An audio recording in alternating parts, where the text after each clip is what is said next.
sé si en otras civilizaciones, en otras etapas de la historia humana, la gente ha estado tan presa del miedo como vivimos nosotros ahora.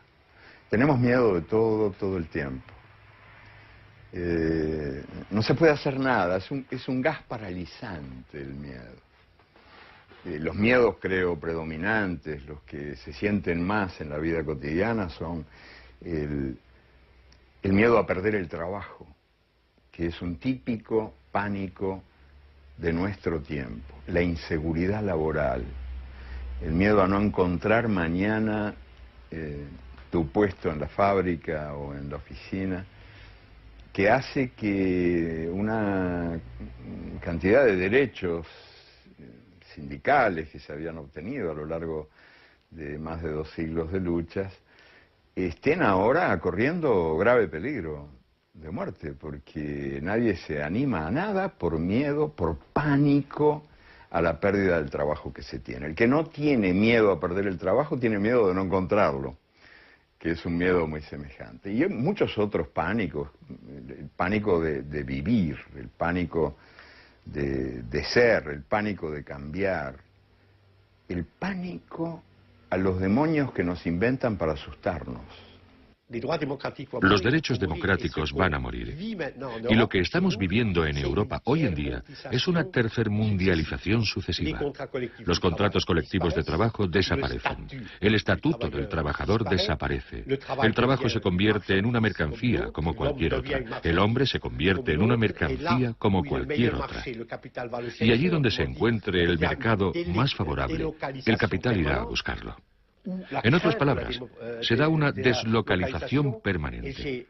Y el miedo a la deslocalización hace que el trabajador europeo o la trabajadora europea tengan miedo, se angustien por la posibilidad de perder su trabajo. En la Unión Europea, que es la potencia económica más fuerte que el mundo haya conocido, con 400 millones de trabajadores y de consumidores de muy alto nivel en sus 25 países, hoy en día hay 19 millones de parados permanentes, con una probabilidad muy alta de no encontrar trabajo, que están excluidos. Así, para no caer en la marginalidad, prácticamente todos los trabajadores, desde el director general hasta el conserje, interiorizan el miedo, se someten voluntariamente, ya que no tienen garantías sociales. El trabajo hoy por hoy vale menos que la basura. Impunemente los empresarios deciden quién trabaja, quién no trabaja y cuánto se trabaja. Se trabaja cada vez más a cambio de menos, cada vez más horas a cambio de un salario menor. Algunos derechos conquistados en muchas batallas difíciles a lo largo del tiempo, como el derecho a la sindicalización, se violan hoy día con escandalosa impunidad. Ese es un derecho aniquilado por la máquina de la muerte en el mundo de hoy. Es una máquina de exterminar derechos que ha convertido al trabajador en un mendigo de empleo, en un mendigo de salario.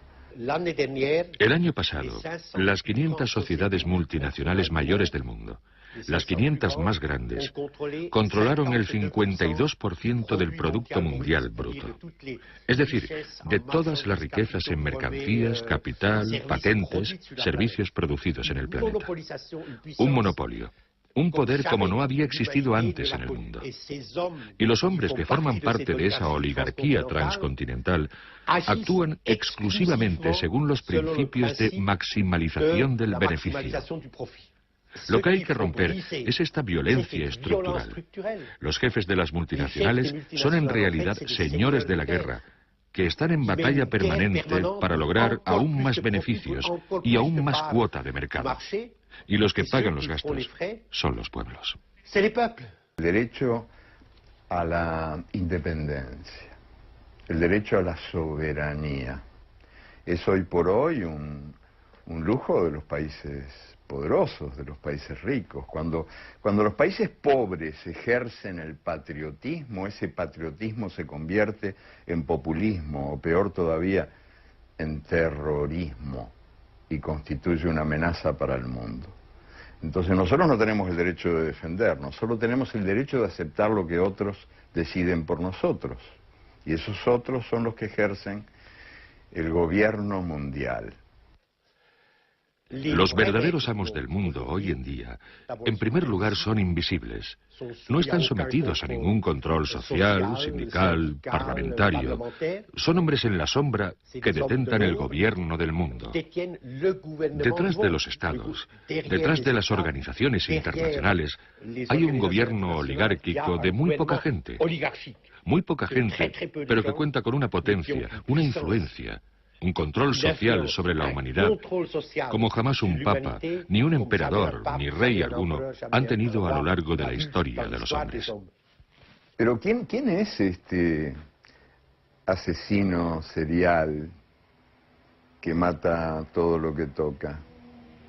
Habría que meterlo preso, se me ocurre, pero ocurre que no se puede meter preso a este asesino serial porque él tiene las llaves de todas las cárceles y porque es un sistema universal de poder que ha convertido al mundo en un manicomio y en un matadero. La globalización es una inmensa mentira. Los amos del gran capital, que dirigen el mecanismo de la globalización, dicen: vamos a crear una economía unificada por todo el mundo y así todos podrán disfrutar de las riquezas, de los progresos científicos, de los progresos del comercio, de los progresos de la libertad. Lo que sucede en realidad, si observamos la economía, es que existe una economía de archipiélagos que la globalización ha creado. Existen algunos islotes extremadamente ricos, extremadamente poderosos, y continentes enteros que desaparecen en la oscuridad. No hay duda de que entre las organizaciones interestatales visibles, que están en la vitrina de la globalización, 3 organizaciones son las más poderosas, que dominan, que regulan los acontecimientos económicos. Son el Banco Mundial, el Fondo Monetario Internacional y la Organización Mundial del Comercio. Son bomberos pirómanos y son fundamentalmente organizaciones mercenarias de la oligarquía del capital financiero invisible mundial. El Fondo Monetario lo manejan 5 países y sobre todo uno, que es el que tiene derecho de veto, pero digamos 5. El Banco Mundial es un poquito más democrático, lo manejan 8 países. La Organización Mundial de Comercio, que es la que nos condena a cobrar cada vez menos y a pagar cada vez más, en sus estatutos establece el derecho de voto, pero nunca se votó, jamás. Hasta hace 30 años, 40 años, a nadie se le ocurría desconfiar de la justicia como un valor universal y por lo tanto todos, mal que bien, hasta la derecha más recalcitrante, compartían básicamente yo no te digo la indignación o la denuncia, pero por lo menos la aceptación de que la injusticia existía en el mundo. Y ahora que estamos gobernados por esta dictadura invisible de los grandes señores de las finanzas y de la guerra, los guerreros y los banqueros que mandan en el mundo y que usurpan una palabra hermosa como era comunidad internacional, lindísima palabra, lindísima expresión, la comunidad internacional que ahora nombra a los banqueros y a los guerreros. Comunidad internacional es el poder que ejercen los banqueros y los guerreros. Bueno, pues en otros tiempos se admitía que un mundo que genera pobreza es un mundo injusto. O sea que la pobreza es hija de la injusticia. Hoy por hoy es cada vez más raro escucharlo, porque resulta que la injusticia ha dejado de existir.